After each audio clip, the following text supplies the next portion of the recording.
Ako vyzeral náš prvý deň v Kyote? Ráno sme sa check-outli z hotela v Tokiu a išli na vlak, ktorým sme sa dostali na stanicu, z ktorej nám išiel Shinkansen.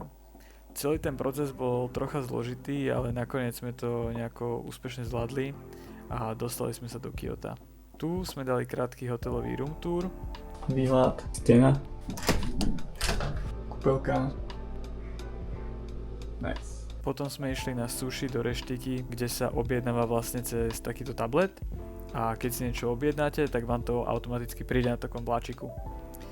A bol to celkom zážitok, ale sushi nebolo až také dobré oproti iným reštikám, ktoré sme neskôr vyskúšali. Ďalej sme išli do Nišky marketu a ochutnali nejaké snacky. Keď sme dojedli, tak sme skúsili japonskú klasiku a to sú tieto gacha automaty, z ktorých vlastne vám vypadne nejaká taká gulička, vždycky tam je nejaký náhodný predmet z tej konkrétnej kolekcie, ktorá tam je. Večer sme sa išli prejsť po krásnych bočných uličkách Kyota a deň sme zakončili nočnou jazdou na bicykli po meste. Takže ak chceš vidieť celý vlog, tak ten je na mojom YouTube.